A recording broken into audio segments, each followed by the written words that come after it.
How you service the RH510 depends on how and where it is used, but continuous service is the key to trouble-free operation. Most of the environments in which the hammer will be used are corrosive to a greater or lesser degree. Corrosion can cause pitting, scoring, and other damage that can lead to cracks. Using the correct lubrication and thread grease will minimize corrosion. It's important to use the right tools and equipment to service the RH510 hammer. This is what you need. It's important to read through the safety instructions in the operator's manual before disassembling the RH510 hammer. Either break the threads while still attached to the drill rig or use a breakout bench. It's important to use the correct gripping area on the piston case. Loosen the driver sub by turning it counterclockwise.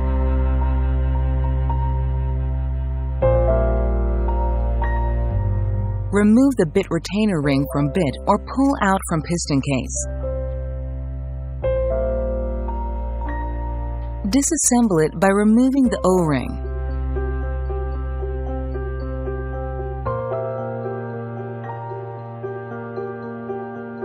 Loosen the top sub by turning it counterclockwise.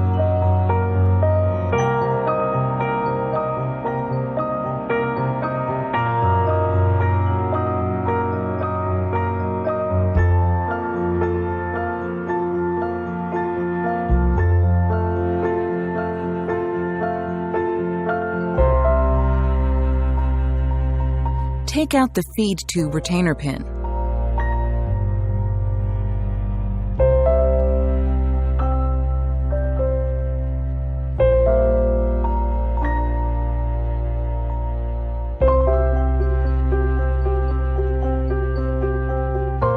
Pull out the feed tube and assembled parts.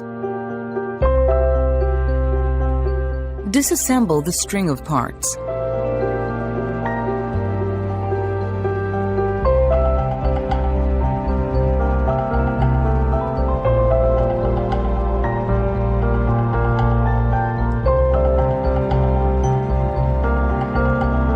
Use a soft drift to free the piston with a push from the driver's sub-end towards the top sub-end.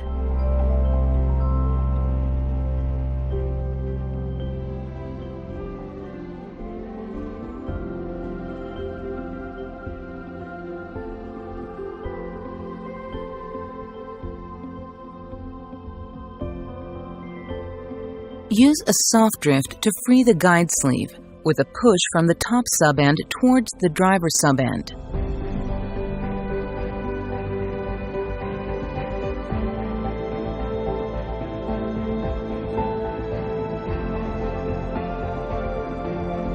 Make sure to take out the piston retainer ring if reversing the case.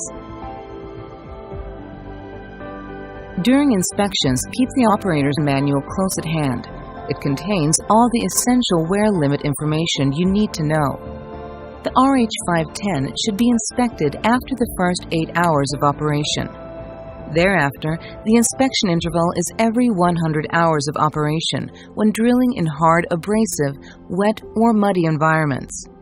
When operating in a dry environment, the inspection interval can be increased to 200 hours. If the hammer is used with water or foam injection or in wet holes, it should be cleaned and lubricated after each use. Clean all parts using solvent or chemical cleaner. Check threads for wear or damage. Measure external and internal diameter. Look for scratches, nicks, or burrs inside the casing. If present, use honing tool or emery flap wheel to remove. If there are signs of galling or corrosion inside the piston case, replace it with a new one. Check thread and splines for wear. Measure the external diameter and length using vernier calipers. Replace the driver sub if the thread is damaged or the outside diameter and length are not within specified limits. Check the thread for wear.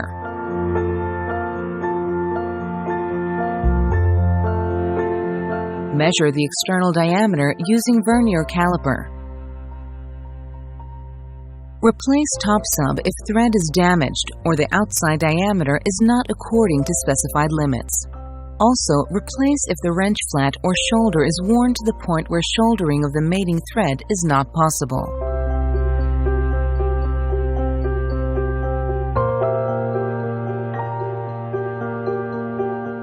Check for signs of galling or corrosion.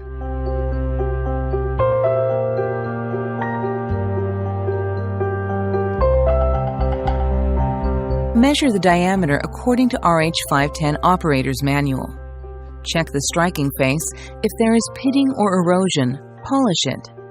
Max 1 millimeter.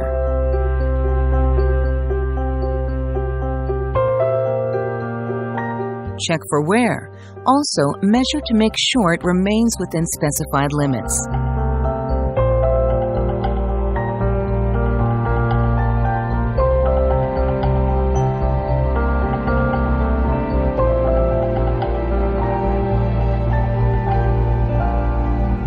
Check the status of O-rings and replace it if necessary.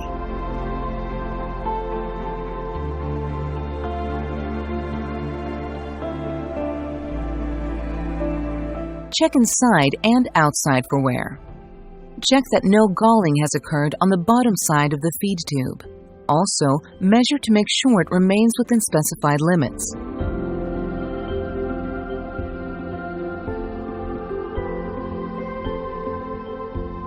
Make sure the retainer pin is in good condition and there are no severe marks.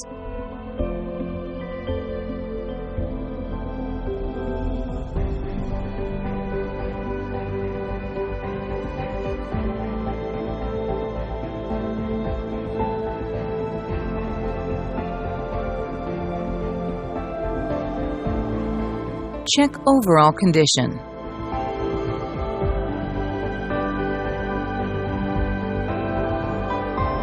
Look for flat sides on the spring. If they are present, scrap and replace with a new one.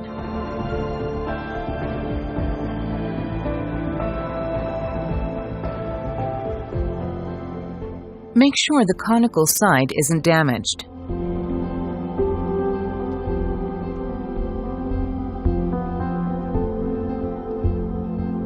Make sure the bit retainer ring looks okay.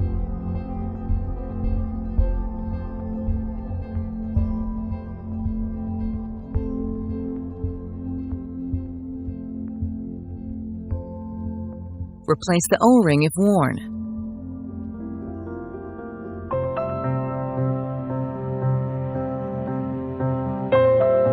Check for damage or marks.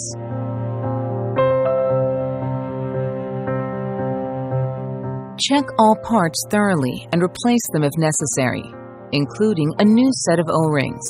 Make sure that you have a clean working area and that all parts are cleaned, free from burrs or sharp edges. All parts should be properly lubricated before assembling. If the piston retainer ring has been removed, reinsert it.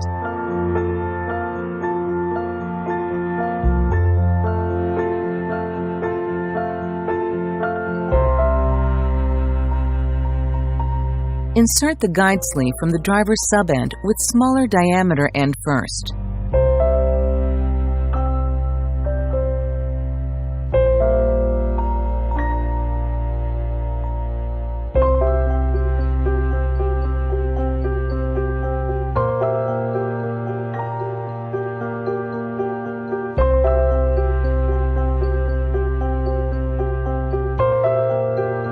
Insert the piston into the piston case with a small diameter first from the top sub-end.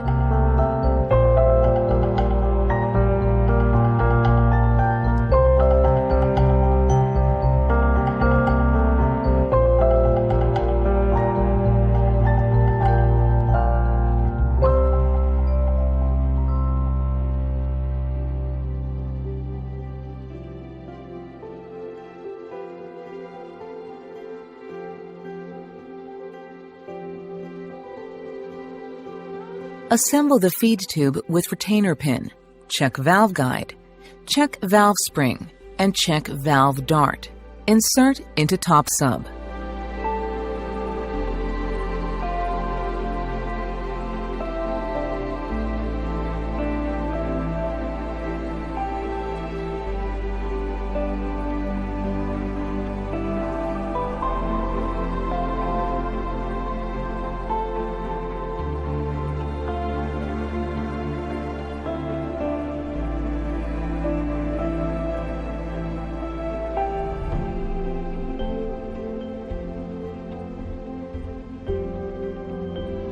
Fit the greased top sub into the piston case and install.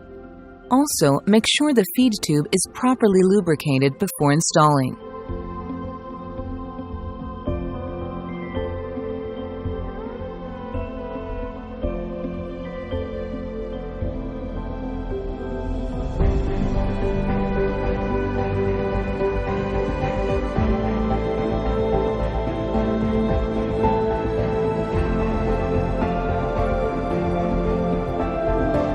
Put the retainer ring back together with the O-ring.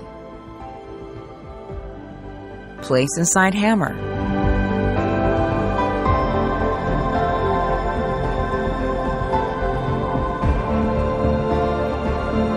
On the driver sub, grease the thread before installing it into the piston case.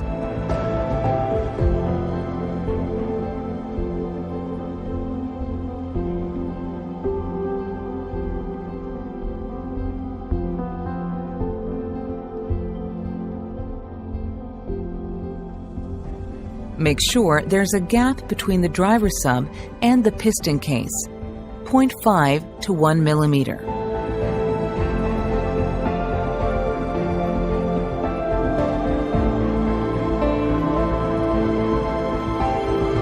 Fill the top sub with rock drill oil and use a plastic tool to push down the check valve dart.